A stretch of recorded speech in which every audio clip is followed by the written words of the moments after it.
Welcome to Too Much Information, in which I will attempt to provide you with the who's who and what's when of every single episode, that's episode, not story, of Doctor Who.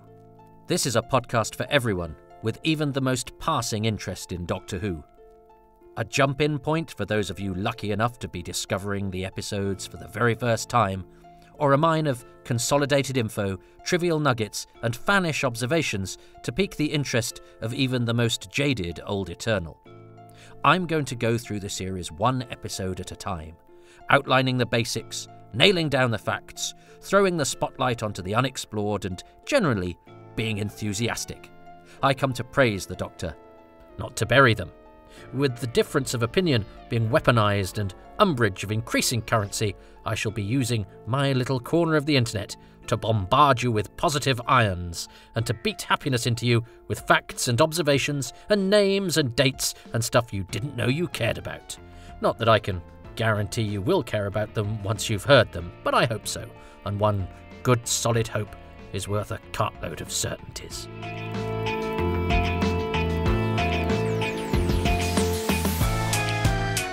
And today we start at the very beginning, the unbroadcast pilot of An Unearthly Child.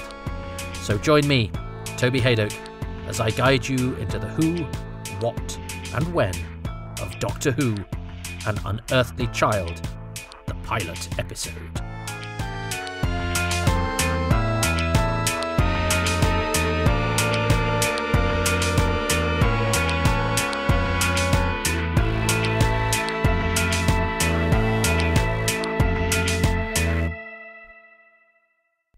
This is the first go at making Doctor Who.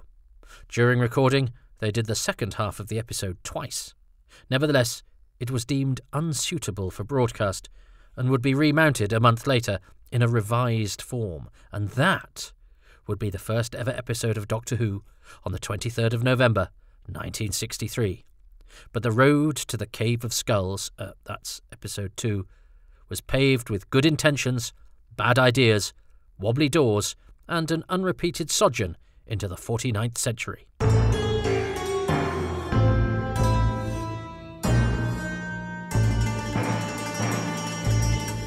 The pilot, or the slightly more unearthly child than the one we ended up with, was first broadcast on, it was actually first broadcast on the 26th of August 1991 on BBC Two.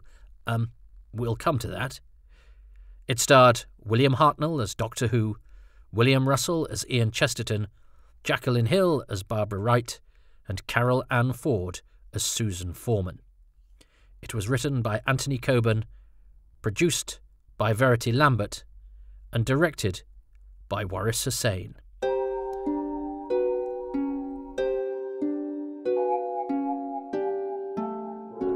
Two affable schoolteachers who really should get married one day, Ian Chesterton and Barbara Wright, are suitably intrigued by one of their pupils, Susan Foreman, to follow her home. She has proved to be extremely advanced at some subjects, yet woefully inept at others. Her home appears to be a junkyard. She goes inside and vanishes, and when Ian and Barbara follow, they find, amongst the bric-a-brac, a police box, which seems to hum with power. Before they can investigate further, an old man arrives, insisting that they leave his property. He is the Doctor, apparently. Doctor Who. With this episode and next week's, my balancing of the content of this is made all the more difficult by something for which we should all be grateful.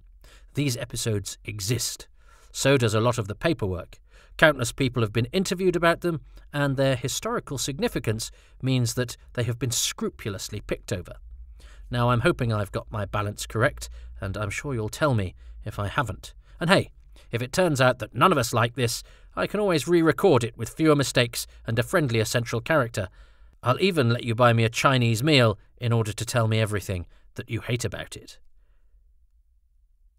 But for now, let's get to grips with the when. I have released a supplemental podcast to this one, which outlines the pre-history of Doctor Who, all the developments that perhaps don't affect directly what you see on screen in the pilot, but are worth listening to anyway.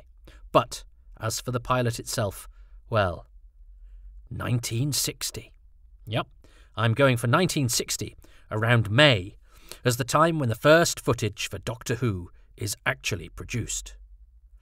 BBC technician Norman Taylor claims to have discovered the effect of signal howl-round, pointing a camera at a monitor and creating visual feedback, the visible equivalent of the noise when two conflicting mics or speakers get too close to each other. Receding patterns of billowing white clouds and swirls break out, and so Taylor takes these findings to colleague Ben Palmer. Palmer then experiments with the technique and uses it in a production of Tobias and the Angel, which is where future Doctor Who producer Verity Lambert ultimately sees it.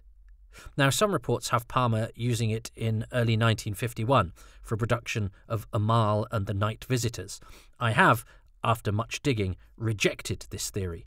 The 1951 definitely, and the production, for there were other versions of Amal and the Night Visitors, cautiously.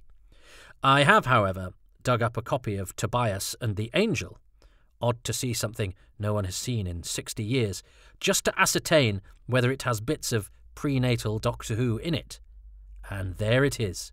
That vertical, soaring stripe, the very start of Doctor Who's first title sequence, is used in the opening and closing moments of Tobias and the Angel, superimposed over the action. The production was broadcast on the 19th of May, 1960, and Ben Palmer received a special credit on it. There's other howl-round there too, but nothing further that was to be employed by Doctor Who, because that stuff came from another session, as we shall see. As I said, I'm still investigating, but I'm cautiously ruling Amal and the Night Visitors out as the source of the original Who howl-round. It would mean that the vertical stripe was made for Amal and used later for Tobias, but I doubt this for reasons too detailed to examine here. Just trust me. But whenever it was done, the vertical cloud surging upwards, seen at the very beginning of Doctor Who's first titles, was produced during Palmer's first experiments, and so the first footage ever shot for the programme, even though Doctor Who was yet to be a gleam in Sidney Newman's eye, was done here and now. Oh, yeah, Sidney Newman. Meet Sidney Newman, the fast-talking Canadian. He's going to whisk us forward in time now, appropriately, to when he joins the BBC as head of drama in December 1962 and inherits an ongoing investigation into the potential of science fiction as a vehicle for a continuing series. And then, on the 26th of March 1963, Donald Wilson, who despite being a very different animal from Newman, has been promoted by him to head of drama in Newman's radical structural shake-up of the BBC's drama department, writers Alice Frick, John Braben and C.E. Webber sow the first seeds for Doctor Who's pilot episode. Wilson suggests a time machine and a central core of characters. Webber, an eccentric fellow with no liking for authority, is charged with working out who these central characters should be. 29th of March. And so Webber sketches out a male and female lead, a handsome young man and a handsome, well-dressed heroine, and a third character, a maturer man with a character twist. They are scientific troubleshooters, and their lab is envisaged as a mixture of the very old and the very new. Early April 1963. Newman wants the show to have an educational bent, but finds Webber's ideas too highbrow and corny. He hates the troubleshooter's idea and adds a younger character, a kid, who can get into trouble. Webber acquiesces and goes into detail about his central quartet in his next attempt. Biddy, as described by Webber, is a with-it 15-year-old. She is eager for life, lower than middle class, although dialect is to be avoided. Instead, a neutral accent laced with the latest teenage slang is what Webber suggests, practically inventing Ace 25 years too early. Miss Lola McGovern, a schoolteacher, timid but capable of sudden rabbit courage, modest with plenty of normal desires, is added to the mix. She, sadly for those of us from the future, tends to be the one who gets into trouble. Her colleague Cliff is a gorgeous dish who can be brainy in a diffident sort of way. Oh, and then there's the lead character. A frail old man lost in time and space. He seems not to remember where he is from, but is either searching or fleeing from something, or both. Oh, by the way, in this document, and for the very first time, that frail old man is known only as Doctor Who. Friday, the 26th of April. The opening serial of the proposed new science fiction series Doctor Who starts to trouble the BBC schedules. It is initially slotted in to start recording on July the 5th and to broadcast on July the 27th. The budget is to be £2,300 per episode, with an extra £500 for the spaceship, which will convey the central characters through time and space. Sounds fair, but these figures turn out to be crucial to the future development of the show and its near cancellation at birth. May 1963. At some point around now, Rex Tucker is appointed producer of Doctor Who. 50-year-old Tucker is an experienced hand. 13 years and several hundred hours worth of TV under his belt, and radio before that. He joined the BBC in 1937. Tucker holds some early development meetings. C.E. Bunny Weber, who has been developing the Bible for the series, is an old colleague, so there are no problems there. A behind-the-scenes team begins to assemble, including the technically minded Mervyn Pinfield, a member of the BBC's Langham Group, experimenters in TV technique, and a new young director and former actor, Richard Martin, a dashing, confident young intellectual who thinks Doctor Who is a terrible idea and isn't afraid to say so. Nor is he, to invoke the sort of names who should be influencing the show, sci-fi giants like John Wyndham and Ray Bradbury. Australian writer Anthony Coburn is also engaged at around this time by Wilson to chip in ideas and script an early serial.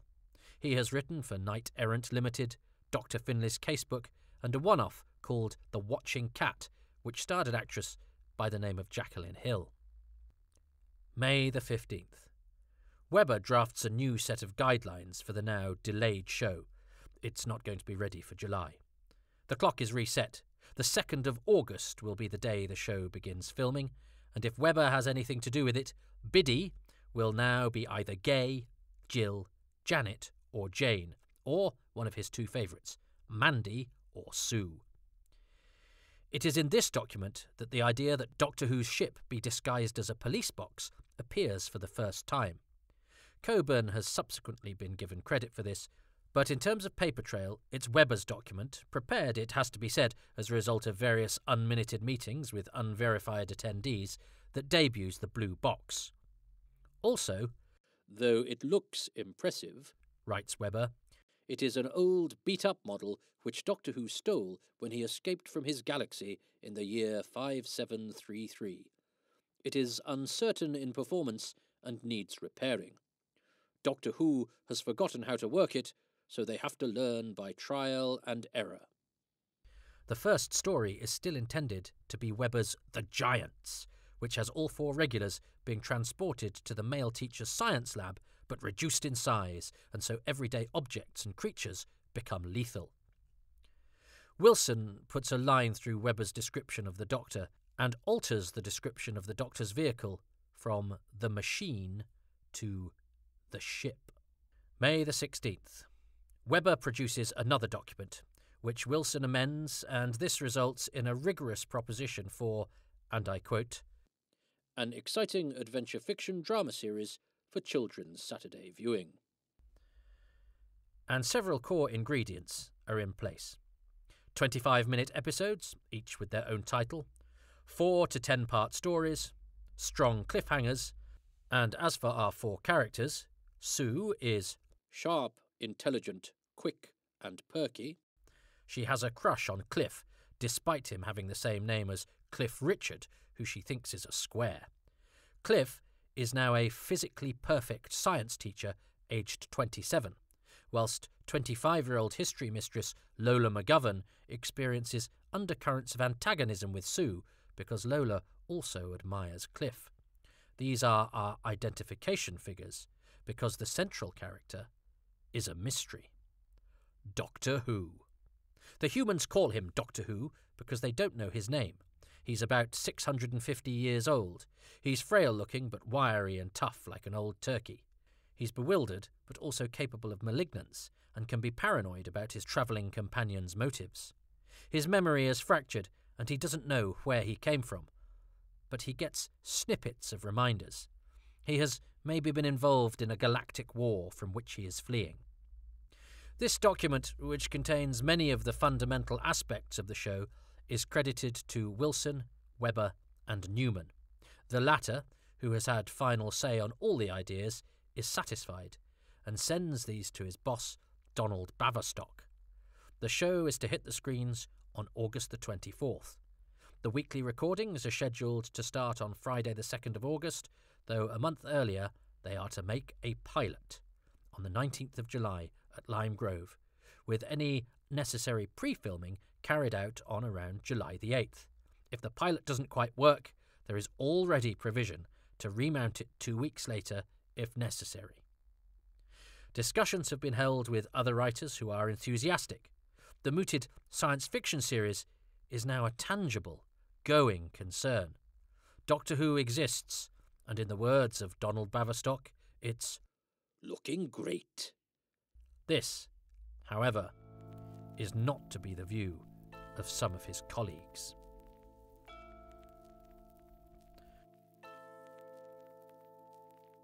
June 1963.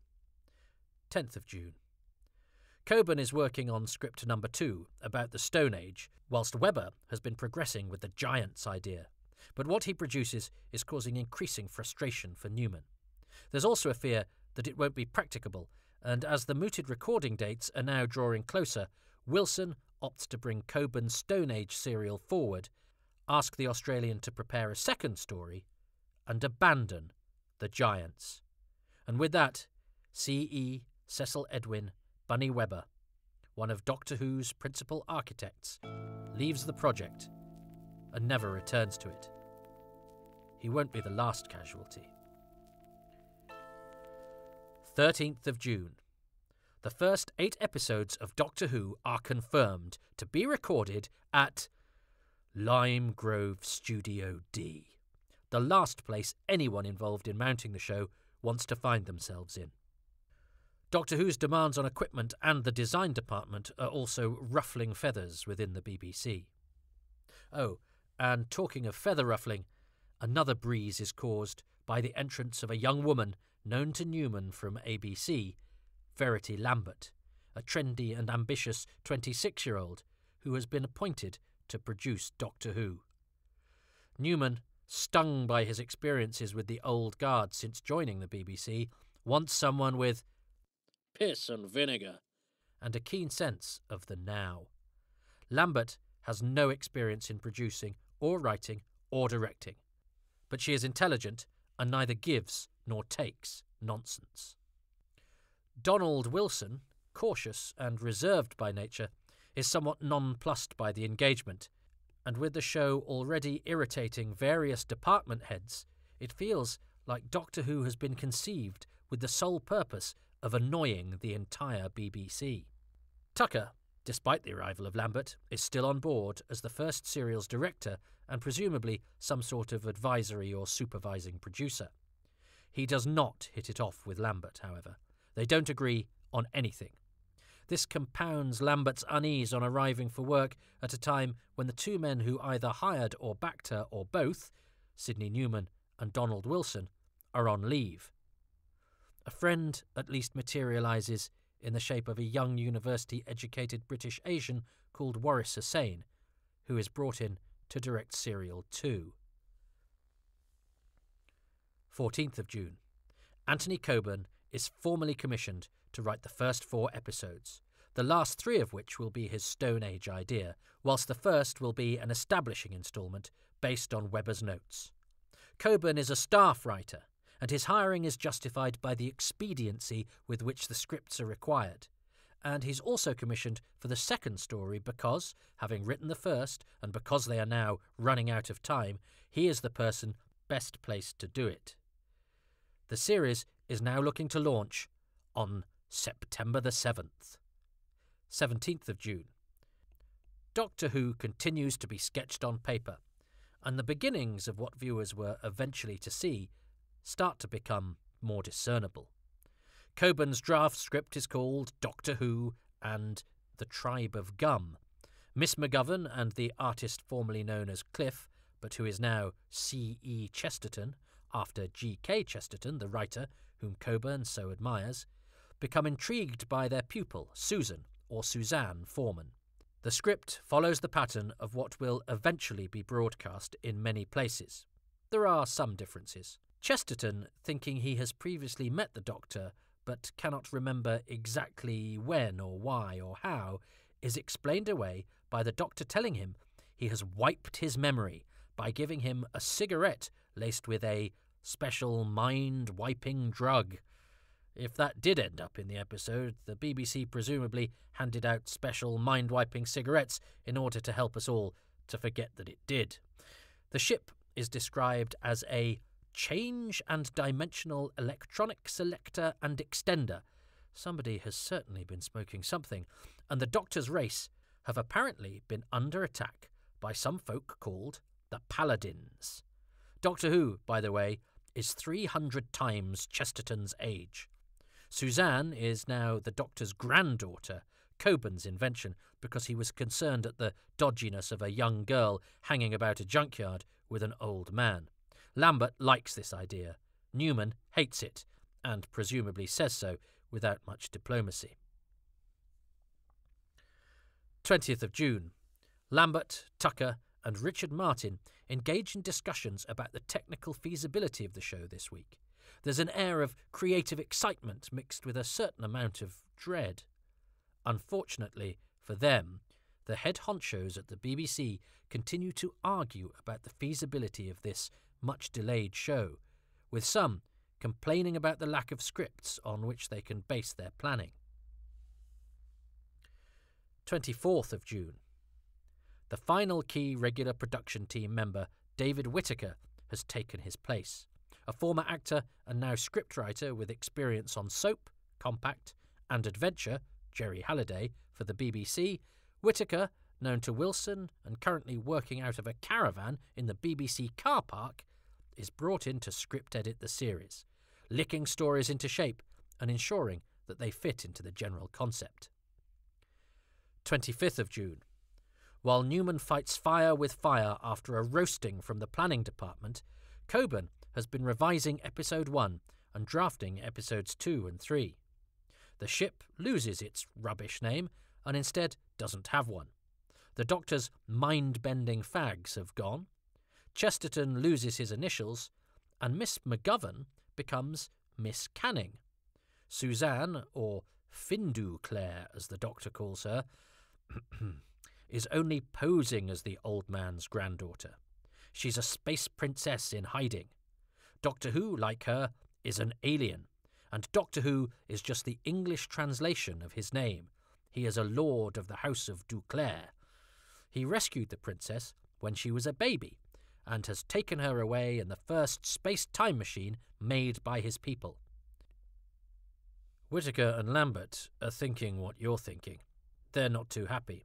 In fact, Lambert asks her colleague, Terence Dudley, to come up with a short-minute replacement. Anyone familiar with Dudley's work will know that this is an act of some desperation.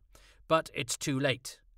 The Caveman script will have to go ahead as a matter of necessity, and with it, its opening episode. Also today, a document based on Webber's work is sent out to prospective writers, in which the teachers are now, and finally, Ian Chesterton and Barbara Wright. July the 1st. Production dates have changed again, and so Tucker, due on holiday in Mallorca, cannot direct the first story, so Hussein, initially down for Story 2, is bumped up the schedule. Pinfield, a pipe-smoking jacket-and-tie man, is there to bring a bit of balance to the newcomer Lambert and the talented young maverick, albeit one trained by the corporation, Hussein, neither of whom smoke a pipe, and though they value his technical input, they largely ignore his artistic suggestions. Neither Lambert nor Hussein like the caveman idea. Anthony Coburn is clearly aware of this dislike and is getting disillusioned with the show. In addition, with the disbanding of the script department, on this day his contract as a staff member is terminated, and he is recontracted as a freelancer to deliver the first 2 stories. July the 8th. Coburn gives Whittaker a revised version of Episode 1.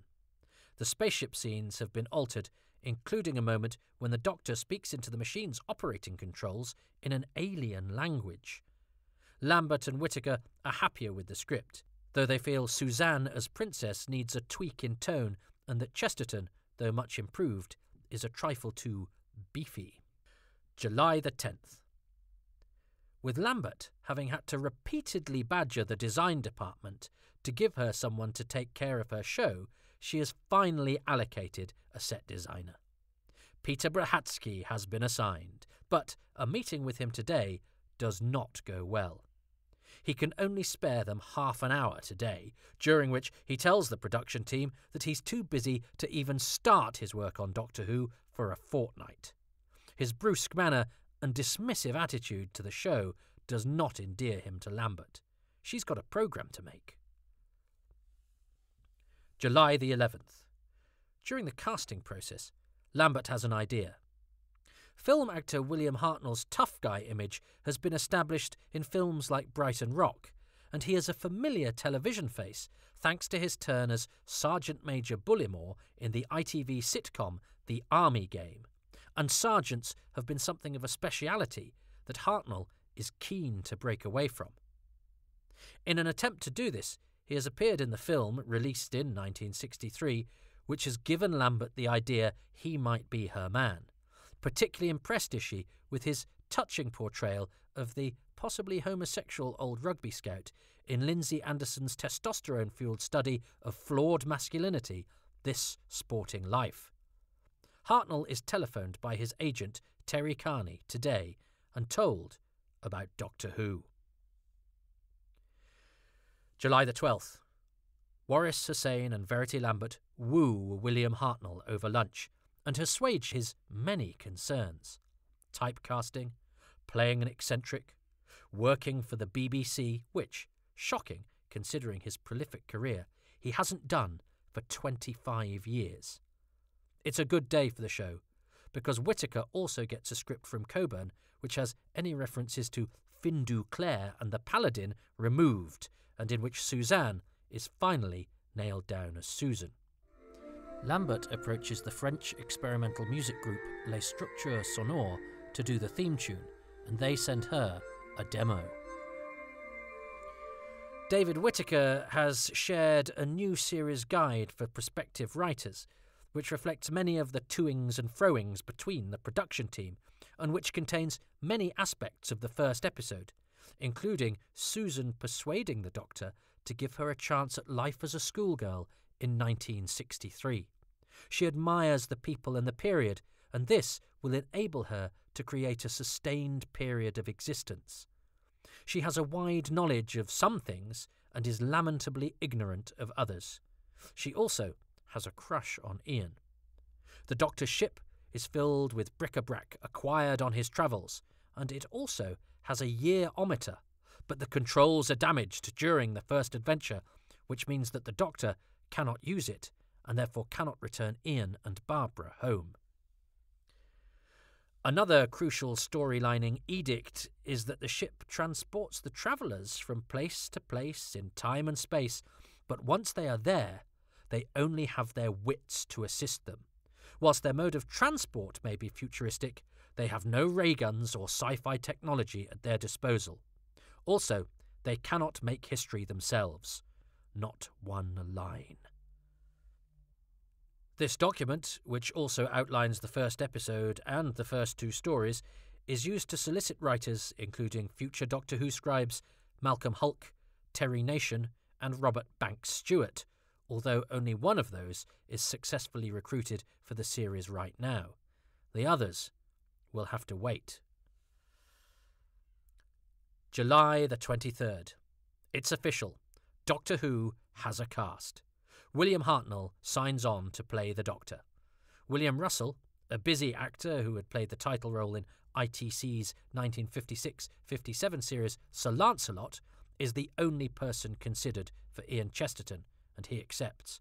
And Carol Ann Ford, after various actresses have been auditioned, is asked to play Susan Foreman, having been spotted by Waris Hussein and brought to Lambert's attention. Jacqueline Hill, an actress friend of Lambert who is married to TV director Alvin Rakoff, like Newman, a Canadian émigré, is the only one who has yet to fully confirm, but she's looking odds-on to play Barbara Wright. July the 30th. A promotional document is issued for the show, saying it will premiere on the 16th of November. There's athletics on the 9th, which had been mooted. If the pilot, which is due to be made on the 27th of September, is deemed broadcastable. Les Structures Sonores have quoted too high a price. Instead, Lambert goes to the BBC Radiophonic Workshop, whose head, Desmond Briscoe, points her in the direction of someone who, like the writer of the first 4 episodes, is Australian, Ron Grainer.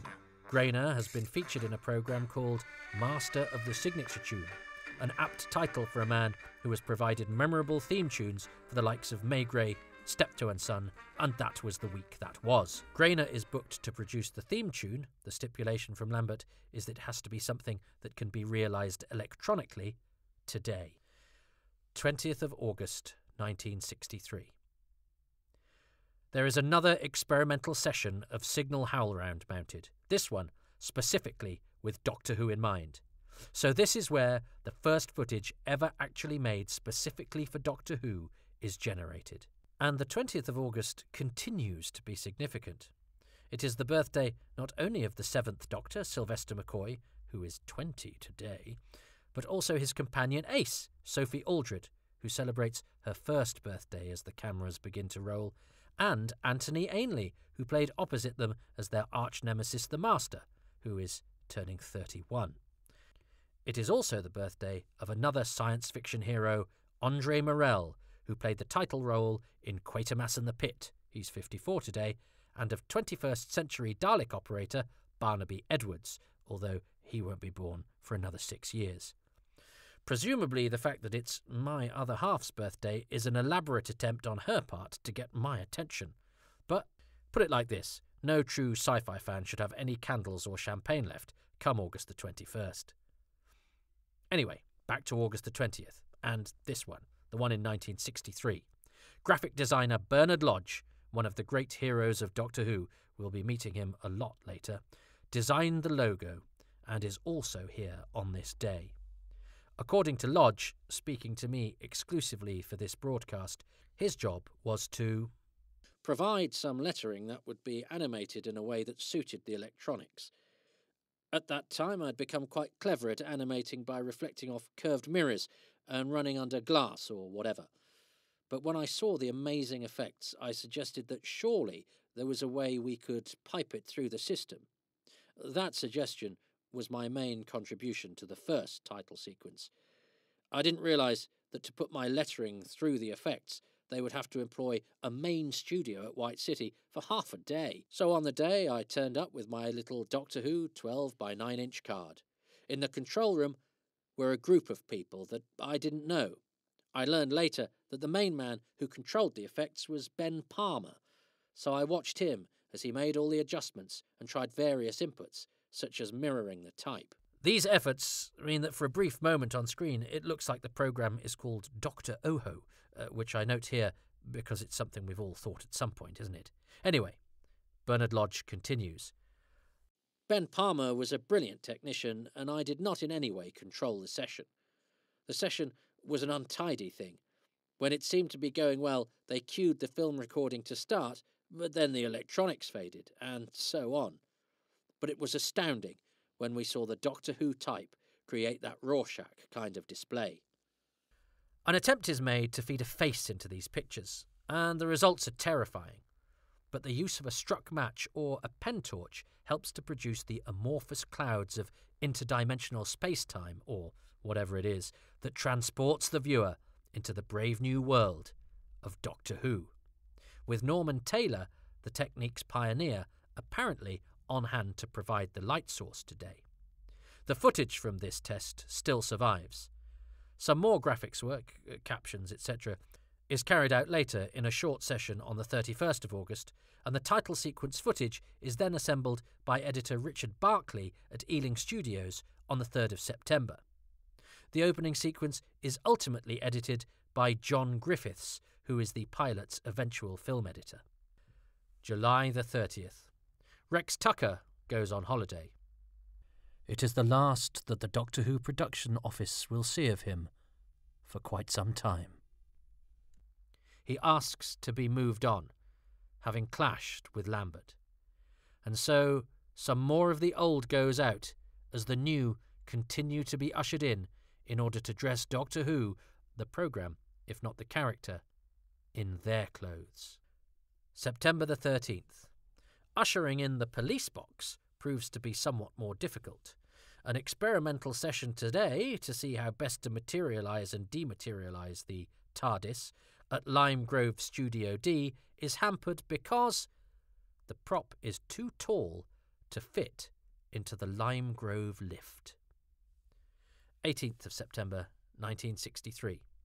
The Norman Kay Ensemble, 7 musicians recorded by the serial's incidental composer Norman Kay himself, lay down the story's incidental music, recording at the Camden Theatre in a nighttime session. 19th of September 1963.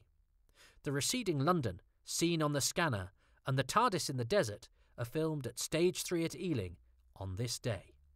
The TARDIS light flashes, a shadow is cast to herald the end of Episode 1, and spears are thrown for the climax of Episode 4, which makes this the first footage not used in the first episode to be produced. 20th of September 1963. A photo call is done on a mock-up set of the school and the junkyard. Yep, look closely. It's not the actual sets from the episode. They haven't been made yet. The photo call features the 4 regulars. Sometimes it's worth just having a look at these shots of Hartnell and Ford in particular. Go on, you probably half remember them. Dig them out. Give them a fresh eye. Inky blackness, Hartnell in his astrakhan hat looking mysterious and dramatic.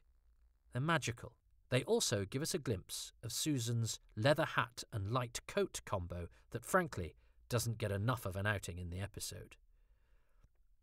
Whittaker accepts Coburn's 4 scripts for the Tribe of Gum.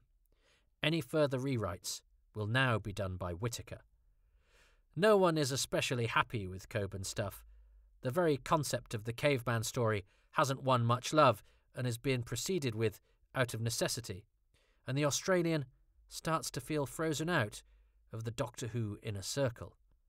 His second script doesn't seem to be working out either. Saturday, the 21st of September 1963. Rehearsals begin for the pilot, taking place at the Territorial Army Drill Hall in Hammersmith and continuing there until Thursday the 26th, bar Sunday, of course. Episodes are rehearsed like a play and then performed as continuously as possible on the Friday night, when they are then committed to camera, with any pre-filmed sequences slotted in where necessary. Pre-filming is done if sequences are complicated, involving either action or big sets or exteriors. Post-production and editing are kept to a minimum. Friday, the 27th of September, 1963. On this day, Harold Macmillan is Prime Minister of the UK, but only for another 3 weeks. She Loves You by the Beatles is number 1 in the charts, and the actress Lisette Anthony is being born. Her mother, Bernadette Milnes, has no idea that this is happening during the birth of a BBC sci-fi legend, although she herself has already witnessed one because she was a cast member of the Quatermass Experiment. Oh, and President John F. Kennedy is still alive and looking forward to a trip to Dallas, as the pilot episode of Doctor Who is recorded in Studio D of Lime Grove Studios in Shepherd's Bush, West London. Late September, back in '63. Oh, what a night. And that's when the trouble really starts.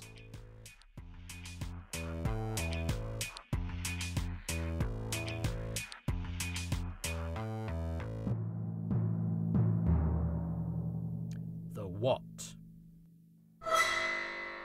Let's start with that music.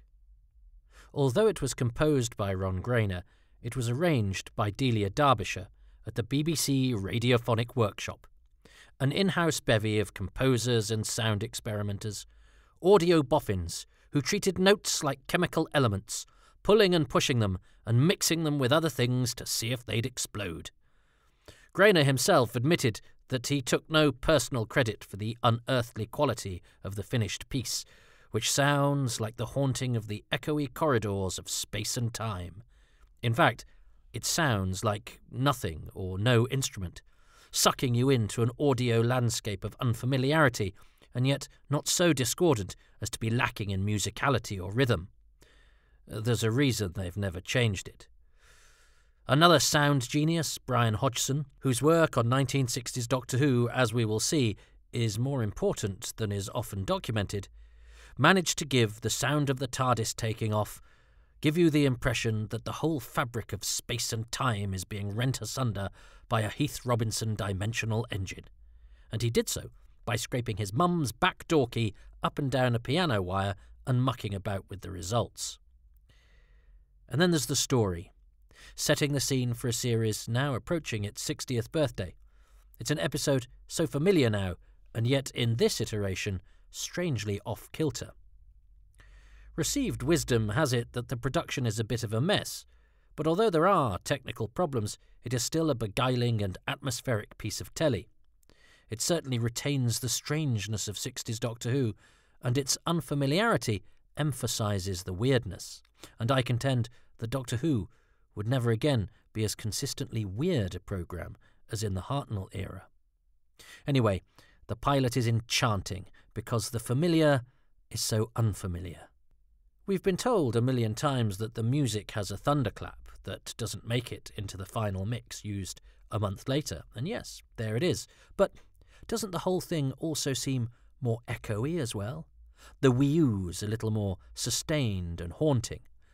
Sound guru Mark Ayres assures me that the edit on the pilot is definitely different from that on the eventual episode. So yes, my elongated, almost plaintive wee-oos are not my imagination, and there's nothing worse than an imagined wee-oo, elongated and plaintive or otherwise. And Mark also tells me that the thunderclap wasn't on the edited assembly anyway and was, curiously, therefore added in studio. And don't you just love the whole backstory that the fictional band get? John Smith and the Common Men, headed by John Smith, real name the Right Honourable Aubrey Waits, a.k.a. Chris Waits and the Carolers. How much thought has gone into that beguiling and yet utterly plausible barrage of pop factoids unleashed by our hip schoolmaster? In Coburn's first draft, there's similar attention to detail, but the names have been changed. Suzanne is listening to Ollie Typhoon, which her teacher, Chesterton, points out is actually a pseudonym for someone called Fred Grubb. And yes, there are odd moments that would be ironed out.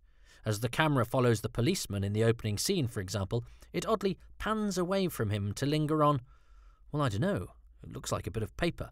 Perhaps it has nuts scribbled on it, before rejoining him at the gates of I.M. Foreman's junkyard. Later, Ian and Barbara struggle to get into the classroom where Susan does her offbeat alien dancing. Barbara seems to have to kick something back into place as she comes through the door. I think her shoe gets stuck or something. Whilst in their car-bound conversation outside the junkyard, there's a wondering stagehand outside. When Ian, as scripted, falls over in the junkyard and breaks his torch, he wasn't intended to take a prop clothes dummy with him. A short time later, a camera, following its prescribed course to track the teachers to the TARDIS doors, clatters into it, because no one's had time to pick it up. Oh, talking of props, there's a moment in the junkyard involving Ian and an unsettling grinning mask that isn't repeated in the Ultimate programme, and that's a shame. It's a disconcerting, incongruous image. Rictus Jollity leering out of the darkness, as contrasting and jarring a synthesis as, say, a spaceship inside a police box. Something else not repeated is an abandoned effect, the audience being able to glimpse the TARDIS interior from outside the police box doors.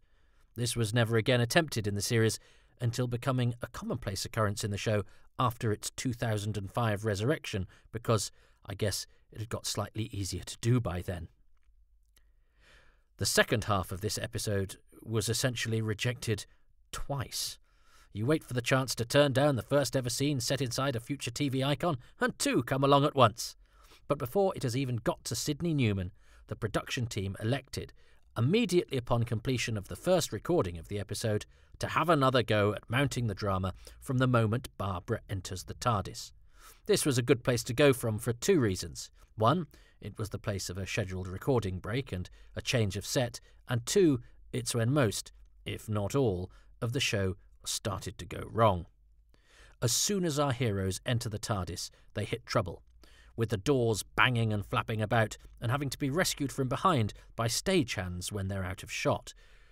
Hartnell's brilliant face-off with Ford, as the Doctor and Susan argue about whether it is safe or not to leave Ian and Barbara in possession of knowledge of time travel, is marred by the lead actor stumbling over his lines, and the whole thing is a bit messy. So as soon as they are done, they have another go. We see them try the entrance again. It doesn't quite work. Sound effects not ready, perhaps. We hear Jacqueline Hill say, "Douglas," speaking to floor manager Douglas Camfield, who will become an important figure in the show's history. And then they go again. And the end results are much more fluid, and with fewer flapping portals, though you can see a scene man's shadow silhouetted through the doors as he holds them together in take two. Even so, even with a more polished version of the second section of the episode in the can, the finished result was deemed unsuitable for broadcast, both on a technical and conceptual level. Sidney Newman took producer Lambert and director Hussein for a Chinese meal and told them to make the episode again. The changes instigated before the next attempt are pretty well known. In the pilot, Hartnell is definitely harsher, more direct, a more sinister Doctor, devoid of the fluting, whimsical laugh he does to convey either contempt or absent-mindedness. Carol Ann Ford has a distant look in her eyes that is quite disorienting, emphasising her alien quality, almost revelling in it, giving it a defiant, sensual edge. The scene between the Doctor and Susan, absent from the eventual episode, as they discuss their interlopers whilst in sharp focus, the subjects of their argument a blur behind them, is great stuff, especially on take two when Hartnell's more sure of his lines. The Doctor's arguments for not letting Ian and Barbara out of the ship are harsher, but perhaps more compelling than those in the finished episode. The idea that Ian and Barbara will be footsteps in a time they don't belong is beautifully evocative and strange, and the Doctor comparing them to Romans with gunpowder gives the time travellers a lofty detachment, an alien dissonance from the time in which they are stranded, the schoolteachers they have to contend with, and indeed the viewers who are watching. Elsewhere, the Doctor calls Ian schoolmaster a lot, which gives him an aloof, dispassionate, alien air. It's better than the B-movie Earth People that Susan tosses out at one point. Indeed, one of the great things about 60s Doctor Who is that when it does spacey and futuristic, it tries to be philosophical rather than pulpy, and it's always got a tatty police box in the background to ensure that ramshackle charm is never far away, no matter how futuristic things are getting. Oh, and yes, the unbroadcast pilot was broadcast. As mentioned in the intro, on the 26th of August 1991, it was shown as part of the Lime Grove story, a repeat event to mark the closure of Lime Grove Studios and to celebrate the programmes made there. Celebrate, of course, means to treat with mocking disdain or barely disguised patronising contempt. In the case of the pilot, its landmark first ever showing on TV was preceded by a clip done in the style of a show called The Staggering Stories of Ferdinand de Bargos, which used old clips with comedy voices added to create new and silly scenarios. And so Jack Warner's Dixon of Dock Green appeared, telling viewers that, ho ho, his police box had one day vanished, a shame as his sandwiches had been in it. He then did a William Hartnell/Norman Hartnell joke. Norman Hartnell was a fashion designer whose topicality in 1991 could be measured by the fact that he had died in 1979. It's a joke which is pretty niche, and that's coming from the presenter of this podcast. So call me old-fashioned. I mean, I am, so do.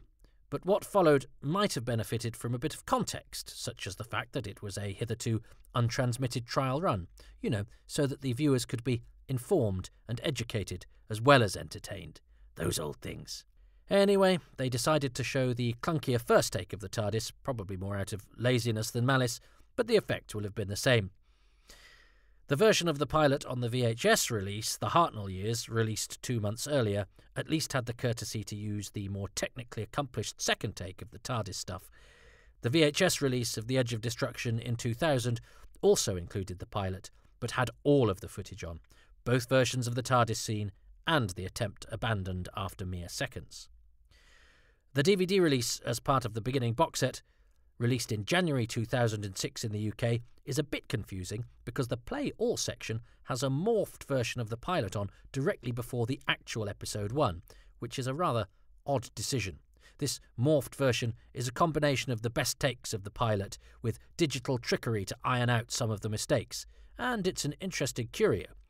It should just have been somewhere else on the disc. The uninitiated could easily think they were watching the genuine first episode. The full recording, thankfully, is also included. Somewhere more sensible. The Who. For this section, I'll be delving into the people behind those names we see roll up at the end of the episodes. Our subject today, though, was never credited on any episode of Doctor Who, but without him, the show wouldn't be the one we know and love today. And he is credited on internal BBC documentation. So let's etch his name in stone, even if he didn't quite make it to the Stone Age. C.E. Webber. Bunny Webber, as he was known, was involved in the genesis of the show and quite possibly came up with some of its key elements, but by the time it was being broadcast, he was gone from it, never to return. But it was his document in which the words Doctor Who are written for the first time, a character he describes as a frail old man lost in space and time, suspicious and capable of sudden malignance. Bunny was born in 1909 as Cecil Edwin Webber. He hated the name Cecil, and his habit of running about like a rabbit gained him his nickname. A precociously bright young man, albeit one with an anarchist streak, he won a place at Oxford which his mother wouldn't let him take up, something for which he never forgave her. But Bunny had perhaps a rabbit courage, and he dabbled in acting whilst working reluctantly in banking before the outbreak of World War II. During that conflict, he joined the government censorship bureau, and when it ended, he enrolled at the London School of Economics. His first play to be produced was mounted by the illustrious Kenneth Tynan before he became the famous theatre critic who was the first to use the F-word on British television. Tynan, like Bunny, a precocious talent, staged Webber's A Citizen of the World for one night only at the Phoenix Theatre, but it was successfully received enough to transfer to the Lyric Hammersmith, with a cast that included Roger Livesey and Diana Dawes. It generated fantastic write-ups and was a great launchpad for Tynan, who never looked back. Bunny, however, loped along. His 1951 play Right Side Up was shortlisted for the Arts Festival of Britain play competition, the requirements for which were that the plays have a theme of contemporary significance and no previous professional performance. Sadly, it didn't go down well when it was performed, and his name was never seen at the West End again. His work was done regionally, however. In 1957, Be Good, Sweet Maid premiered at the Birmingham Repertory Theatre. It was a play about, and I quote, A maladjusted child at variance with the world. So if not unearthly, certainly an outsider. A young Albert Finney was in the cast, as well as The Visitation's Michael Robbins and Doctor Who and the Silurians' Nancy Jackson, wife of the director Bernard Hepton. The play, said the stage, follows the technique of television or the film, and that the author treats it as episodic. And one reason for this televisual structure might be that Bunny had started writing for television in 1951. He specialised in children's drama serials, particularly ones with the word silver in them. The Silver Swan, 1953, Lucky Silver, 1956, and The Silver Sword, 1957, which featured future Who heroes Fraser Hines and Barry Letts in the cast. On stage again, and in 1958, his play The Frying Pan, which starred a young actor called Richard Martin, who ended up directing key episodes of the first 2 seasons of Doctor Who and was on hand during its development, was staged in Coventry. The Frying Pan is set in a coffee bar, which ends up being transported through space by an aged alien being. There is an eccentric old professor who turns out to be Merlin. Yeah, Bunny was certainly onto something. His first episode for the TARDIS team was called, beguilingly, Nothing at the End of the Lane. He then attempted a story breakdown for the show's mooted first adventure, the idea that would never go away of shrinking the principals and having them under duress in a giant, to them, science lab, and so terrorised by a giant caterpillar and spider, a pupil's compass, and a microscope lens. This story was dropped, but Bunny's influence on the opening instalment, eventually put together by Anthony Coburn with finishing touches by David Whittaker, meant that BBC internal documentation gave him a nod for his contributions to the shape and ideas contained within Doctor Who's first night. Doctor Who, he had said, must be adaptable to any SF science fiction story so that we do not have to reject stories because they fail to fit into our setup. He also suggested that we must add feminine interest and that we create ad hoc villains for each story as needed. It is the Western setup in this respect, constant heroes and a fresh villain each time. Although his name never made it to the screen, his DNA is all over those first 25 minutes of Doctor Who, and much that has come since. He never worked on the show again after its launch, but he wrote for soap opera The Newcomers, for Thorndike, and for 1969's Merry-Go-Round.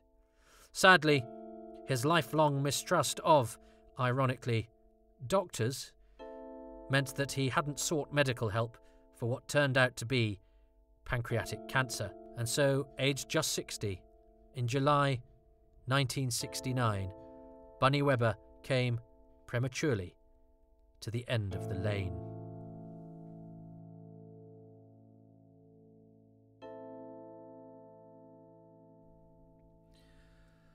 So what's to be made of the pilot? Even though I suppose it must be considered a disaster, stumbles and technical faults, after all, made it into many future broadcast episodes without them being pulled, the raw material is so good that the pilot is nonetheless an extremely rewarding watch. Not just from an historical point of view, where it gives us a stark indication of what so very nearly was, and which specific elements of the production team's initial concepts were deemed to be askew. Susan's Rorschach ink blot, which gives an approximation of the TARDIS console, is a suitably weird and offbeat moment, but was probably rightly dropped, as it only really makes sense if you know what the TARDIS console looks like, and at that point, the audience doesn't. Carol Ann Ford's fluff that John Smith and the Common Men have moved from 2 to 19, 19 to 2, could easily be seen as a genuine mistake by the alien schoolgirl, not quite fully at grips with the directions of the British pop charts. She clearly hasn't been buying records if she doesn't know what the currency is. She hasn't been shopping in 5 months, blimey. It's frankly amazing that this, with both takes of the TARDIS scene, still survives, and we must count ourselves extremely lucky to be able to see Doctor Who when it was Doctor not quite there yet. Its differences are largely very subtle, but there is something slightly spooky and unsettling about watching this thing we weren't supposed to see. The cast, rubbing their bruises from a difficult and problematic dress rehearsal, could at least have gone home and told their loved ones, well, it didn't go very well, but at least no one will ever see it. If only they knew. It's probably been watched and re-watched more than any other episode of any other TV show they ever made that wasn't Doctor Who. And I suppose we, the fans, we take it for granted because, for us, it's always been there, but this is a fascinating document, presented warts and all, and rewards us with repeat viewings and forensic scrutiny. The BBC didn't keep the original take of another episode remounted in just a few weeks' time, but more of that later. So what a glorious thing to have. It's a time capsule of when Doctor Who was a slightly different programme from the one it became. A pilot with an incorrect course. And it's not such a technical nightmare. We'd still be pretty proud of it as a first episode. That it was improved upon, well, we can only be grateful. But the unearthly child has a lot to recommend it. Aye, there's the point. That's it for now. Coming next, the ship takes flight again. So what happened to make it go so right? What was still wrong? And who did what, where, and when? And what was the Kenneth Williams guy doing? Actually, I don't answer that, sorry.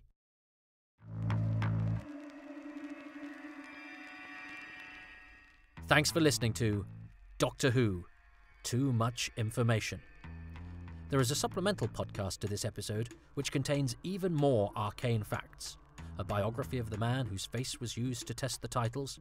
In fact, a biography of the man whose face everyone said had been used to test the titles but turned out not to actually be the right man. And a biography of the man whose face did get used in the test for the titles.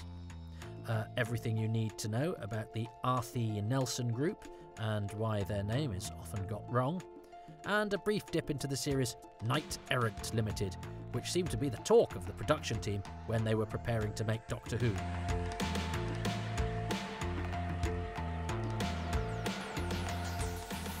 Doctor Who, Too Much Information is written and narrated by me, Toby Hadoke, with thanks to Mark Ayres, Peter Crocker, Richard Bignell, Chris Boyle, Bernard Lodge, Steve Roberts, and Andrew Pixley. The music was specially composed for this podcast by Waen Shepherd.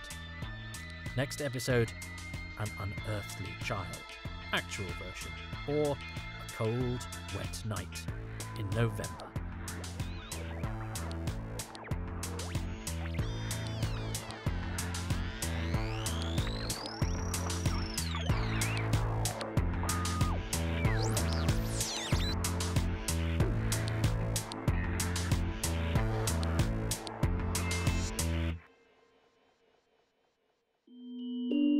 I think it's important to acknowledge a debt we all owe to those doughty and diligent researchers whose work I have picked over and collated and cross-referenced to come up with much of what you have just heard. Richard Molesworth's Origins documentary on the BBC Beginning DVD box set is one of the best documentaries ever made about Doctor Who. It's really atmospheric, very detailed, and has lots of lovely clips. The production subtitles on that disc are the usual brilliance from Martin Wiggins. Richard Bignell's Nothing at the End of the Lane magazine is now available in PDF format online at a ludicrously cheap price and features the sort of arcane detail and fastidious research that is breathtaking. Howe, Stammers and Walker, with their definitive books on the 60s and each Doctor in their handbooks, deserve much praise for shaping our basic understanding of the developmental story of the entire show behind the scenes, and Jeremy Bentham's Doctor Who The Early Years is a vital and valuable record in both words and glorious pictures. Andrew Pixley's archives in Doctor Who magazine, Doctor Who, The Complete History, the TARDIS wiki page, and Shannon Patrick Sullivan's Complete History of Time Travel have also all been very, very valuable for reference. I walk in the shadows of giants whose bags are stuffed full of photocopies and whose houses are doubtless filled with bumf. I acknowledge and am grateful to all of them. Please consider supporting these podcasts, which do take approximately forever to put together and are done single-handedly by me, by becoming a patron at patreon.com/Toby Hadoke, or by making a one-off donation to ko-fi.com/Toby Hadoke. And if you can review and rate positively at all those pesky outlets, then that will help. And when it's worked and everybody knows about them and loves them, then I'll stop having to ask you to do it. But we're not there yet, not by a long chalk. For more stuff generally, check out www.tobyhadoke.com.